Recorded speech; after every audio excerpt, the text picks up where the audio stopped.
ये 10 गलतियाँ करवा सकती है आपको आपके एग्ज़ाम से बाहर।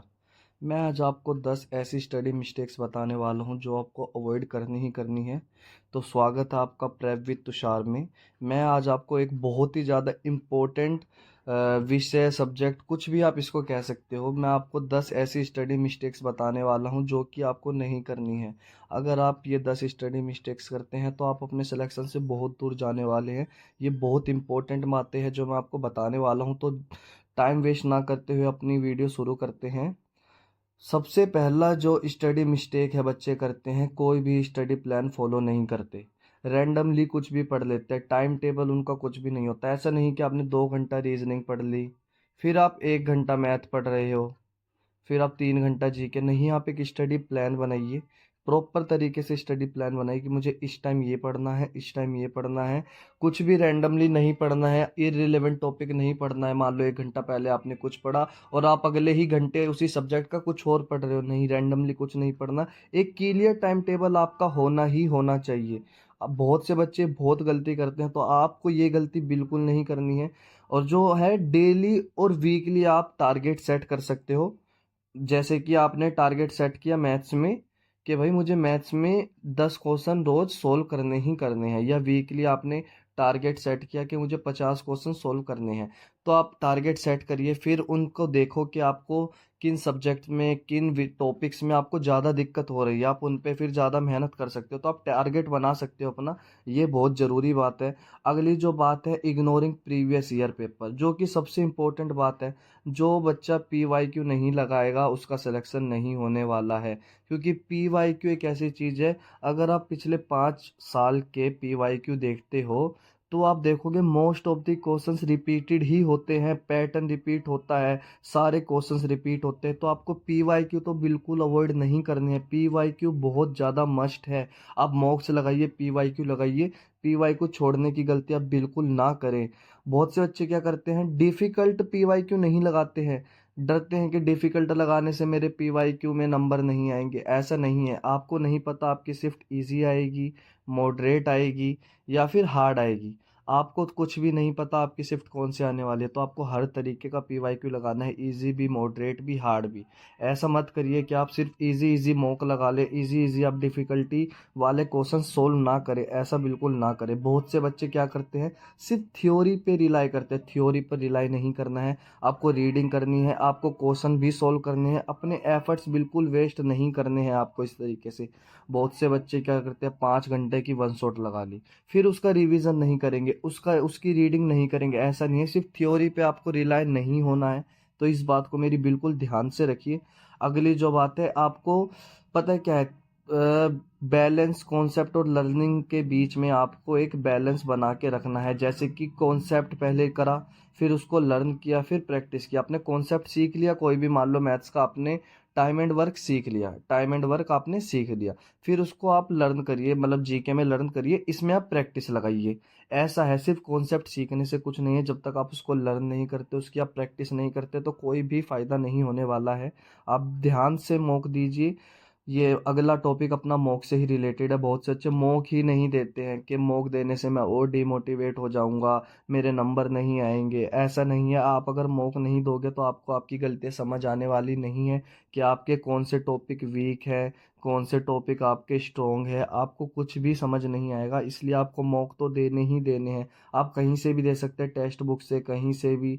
फुल लेंथ मॉक दीजिए। ये आप हाँ, पहले तो आप टॉपिक वाइज दीजिए। जब आपका वो टॉपिक कंप्लीट हो जाए तो आप फुल लेंथ भी मॉक दीजिए। बहुत बच्चे सिर्फ topic wise, subject wise mock देते हैं, फुल लेंथ मॉक नहीं देते। फुल लेंथ मॉक जब तक नहीं दोगे तब तक आपको आपकी गलतियां नहीं दिखने वाली है। तो आप प्लीज़ फुल लेंथ मॉक जरूर से भी जरूर दीजिए। अगली जो बात है, रिवीजन अवॉइड। ये मैं बता रहा हूँ, सबसे ज़्यादा इंपॉर्टेंट आज की वीडियो का पॉइंट है रिवीजन। अगर आप रिवीजन नहीं करोगे, आप 10 घंटे की वन शॉट देख लो, 12 घंटे की वन शॉट देख लो, पूरा जी के निपटा दो बेशक इन वीडियोस में, 10 घंटे 12 घंटे। अगर आप इनका रिवीजन नहीं करोगे तो आप एग्ज़ाम में सब कुछ भूलने वाले हो। सब कुछ भूल जाओगे, जीरो रिवीजन हो जाएगा। अगर आप जीरो, आपका सब कुछ जीरो होने वाला है अगर आप रिवीजन नहीं करोगे तो। आपको रिवीजन नहीं छोड़ना है। और शॉर्ट नोट जरूर बनाइए। किसी को समझ आए ना आए, आपको समझ आने चाहिए, ऐसे आप शॉर्ट नोट बना सकते हो। मान लो कोई 5 पेज का आपने नोट्स बनाया, आप सोचोगे 5 पेज तो बहुत ज़्यादा है, बाद में पढ़ लूँगा। लेकिन वही 5 पेज का नोट अगर 2 पेज में होगा तो आप सोचोगे 2 ही तो पेज है, चलो इसको कर लेता हूँ। तो ऐसे शॉर्ट नोट बनाइए जो आपको समझ आए, किसी तीसरे को नहीं आए तो कोई फ़र्क नहीं पड़ता, आपको समझ आना चाहिए। और उनको वीकली रिवाइज़ करिए, सैटरडे संडे आप रिवीजन का रखा कीजिए। और एक जो छठा पॉइंट है, too many books, studying too many books. बहुत से बच्चे, क्या मैं लिख के भी लाइव, कंफ्यूजन इंक्रीज होगा, फोकस डिक्रीज होगा। लूसेंट भी लगा ली, किसी टीचर की कुछ भी लगा लिया, नहीं, आपको एक ही बुक पे रिलाई करना है। चाहे आप लूसेंट लगा लीजिए, चाहे आप किसी भी टीचर की बताई बुक लगा लीजिए, पिनैकल लगा लीजिए, कोई सी भी आप कुछ भी लगा सकते हैं, पर एक ही बुक से आप रिलाई करना होगा, नहीं तो आपके कंफ्यूजन इंक्रीज होने वाला है, फोकस डिक्रीज होने वाला है। आपको ये गलती नहीं करनी है, बहुत से बच्चे ये गलती करते हैं। और जो एक ही सोर्स को आपको फॉलो करना है, सब सोर्स को फॉलो नहीं करना है, मैं पहले ही बता चुका हूँ। सातवां जो अपना है डिफ़िकल्ट टॉपिक, मैं दोबारा बताना चाहूँगा क्योंकि ये बहुत ही इंपॉर्टेंट बात है। बहुत से बच्चे ये गलती करते हैं, मैंने खुद से देखा है। ईजी मॉक लगाएंगे, मान लो एमटीएस का मॉक लगा लिया, 150 का है, ईजी मॉक लगा लिया, 120 आ गए, खुश हो गए।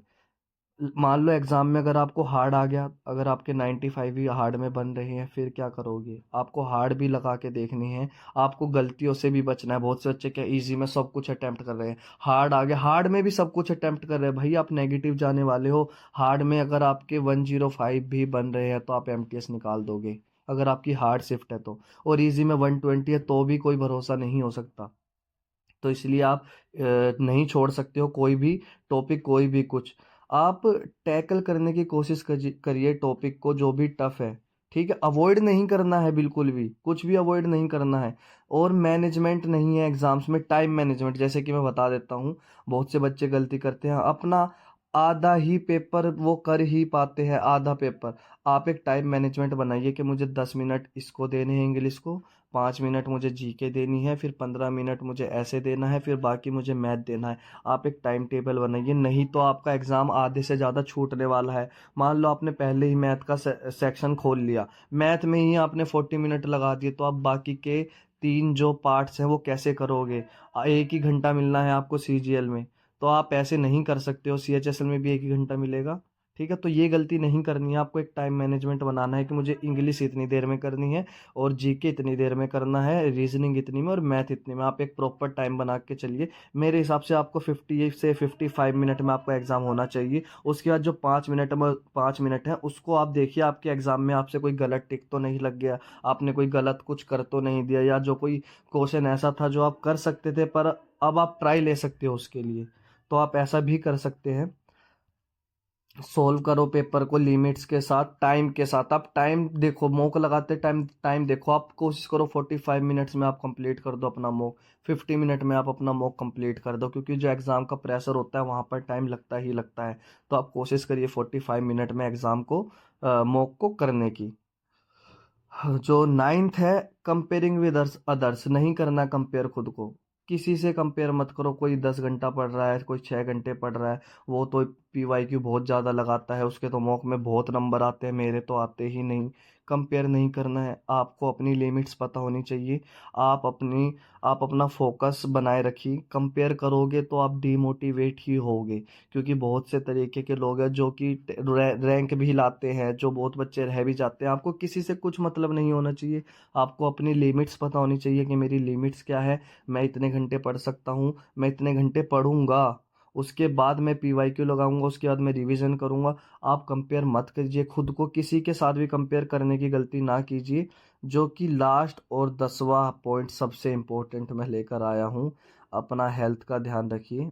सॉरी, हेल्थ इशू नहीं होना चाहिए।